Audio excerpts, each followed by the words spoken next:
Welcome to English 125 review. ah, um, this was a lot of work, and I'm going to explain some of the changes that I made and some that I didn't make. Let me share my screen up here. I took probably Coleman's idea of adding more videos from yours truly. I teach this probably more than anybody else, so I thought I felt okay with that. So I have added some of those just to give you an example. And there was a lot of cleanup that I needed to do as well. But in the character and the dialogue model intro, I did a lot of changes for the course objectives as well as the learning objectives.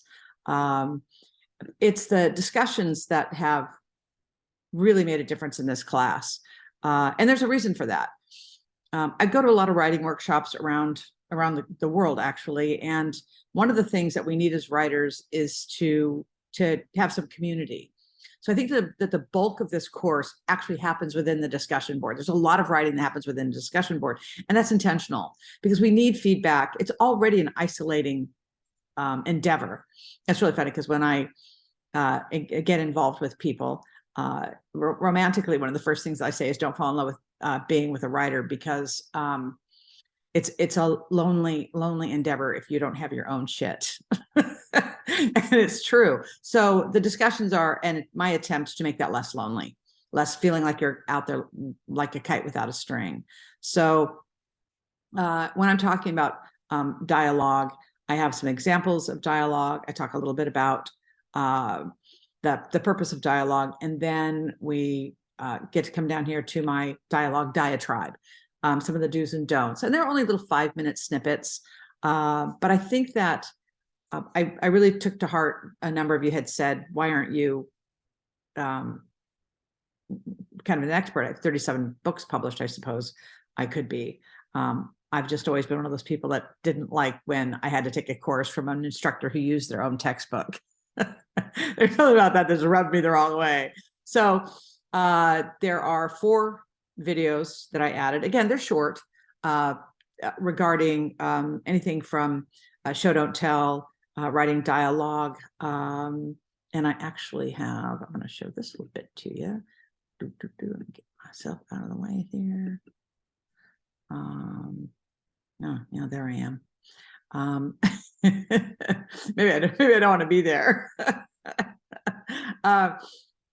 Where I go ahead and I think the contribution to this is kind of fun, and I really do enjoy. I was surprised at how much I was happy with this. So this dialogue diatribe is a little bit older, but I liked it, and I didn't seem to think that it was awful. Your introductions were spectacular. We have some really good writers in here. I think this is going to be a really fun 8 weeks. And so I'm totally excited. This week, we're looking at character and dialogue. And I just finished looking at somebody's first 50 pages. And the dialogue was horrific. Because if you don't handle dialogue correctly, what happens is that the pacing just dies. And I don't want to see somebody do such a great job, but then realize that it's kind of slow and plodding. So as you approach week 2, think about the fact that dialogue really has 2 functions. It moves the story forward, or it reveals character. If it doesn't do that, it needs to be cut. Dialogue is usually the greatest fat in most manuscripts, because we're like, blah, blah, blah. You know, you don't need to say, hey, John. Yes, I was thinking. About what? Oh my God, please don't do that. Oh, I always have an opinion about everything. And dialogue is one of the areas that have been, it's awful. And I do go on to talk about the fact that nobody guffaws in real life. You would never say, oh my God, I was told the story and John guffawed. It just doesn't happen. So I talk about using said and replied and just the basic words that are okay to use. And so I'm hoping that maybe that will help a little bit. We did way more. we took out the nonfiction, gave that to John, and I'm really, really happy about that because fiction is such a big piece all on of its own. So I'm happy that for him to have that. That gave me 2 weeks to work on poetry and song lyrics, and I really, really enjoy this part of the course because when students start to think more about poetry as song lyrics, which is so personal. It's one of the things, you know, when you're on a dating app, not that I am, when you're on a dating app, it's one of the questions that I ask. What's the song that best describes you? Now, maybe this is why I'm not getting a date, because my song is Born to Be Wild. Now that I think about it, I'm going to die alone. I'm okay with that. So I kind of tweaked this a lot in terms of the poetry and songwriting. I added an extra piece that enables students to actually write a song and perform it. And that to me is, I've had one student do that. I threw it out as a test balloon in my last class, and it just got rave reviews. It was fabulous. And so I really liked that, the addition of that, which then I applied over to my history of the graphic novel, where their final project can actually be a graphic novel, you know, 10 pages of panels and cartoons and whatever. And so I'm really learning to enjoy this, the poetry songwriting piece. So 2 weeks of that. And the reason for the abbreviated version of that is, again, one of our goals here is to actually embrace and welcome more male students. This tends to be a sticking point. A lot of my male students, and I've been doing this a while, are not particularly comfortable with it. It's very emotional, and sometimes a little bit harder to feel like you want to share that. So we did that. Kat's going to be coming in with vocabulary. I think this might have been Erin's idea, or maybe yours, Natasha's, was of the like flip cards, because there's so much vocabulary to be used in to be able to have that discussion back and forth, that where you're using creative writing vocabulary. So we have those being made up right now. I do have videos of a number of other authors, which I love. I mean, it gets anywhere from Margaret Atwood, which is a great video. Neil Gaiman is great.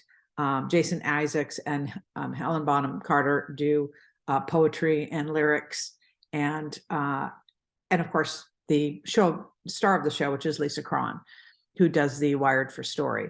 I do a video and description of Wired for Story also, just an explanation as to what this is about, because the whole premise of this, which changed everything about my writing, is as writers, we're feeding something, and it's not below the shoulders, because there's nothing below the shoulders. Our heart does no thinking. It's a muscle. Everything happens up here. Everything goes on in our brain. So to understand what the brain is doing when somebody is reading, really important. To understand what the brain wants while it's reading, equally important. So if you want somebody to turn the pages to understand, you know, that, oh, well, why do you read? And they say, well, I read because it's relaxing or whatever. Okay, that may be why you think you're reading. Your brain has one function only, and that's to keep you alive. So it is constantly looking at what it needs to do in order to do its job. So when you're reading something, and it's those scary moments or those aha moments or whatever, your brain is looking to make sure that it can take, it's like a little squirrel with nuts, right? It can take these little things to go, okay, in the event that this happens to us, we'll know what to do. In the event that there's a zombie apocalypse, we'll know what to do. So what the brain is looking for, the brain is thinking, in the event that there's something bad like that, here are our choices.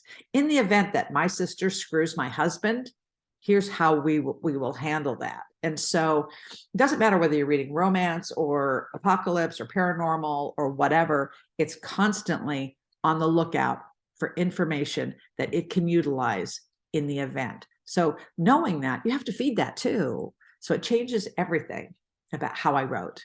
And the moment that I changed that component, the moment that I changed the importance of the very first line, I sold more books. And it was that simple for me. I took a class on great first lines because I am that big of a geek. And that changed everything also about the way that I wrote. And Lisa Cron is right in there. My favorite first line, and I suppose I should do a video about this and send it to my students, is I steal. Why is that a great first line? It's 2 words, because of the millions of questions that are going on in your brain right now. That's what a reader wants. The reader wants to go, oh, wait a minute. Wait, I'm in a need to know now. A need to know means a need to read, and a need to read means a need to buy if you're looking at publishing. So those are the kinds of things that I'm looking at for the students. And again, it's a little bit, I mean, when you read through some of this, it's like, you know, wow, she's got the discussion boards are pretty word heavy. But again, that's where I like to meet with students. I am less interested in all of the other stuff because they're going to be getting in a lot of writing here and a lot of interacting.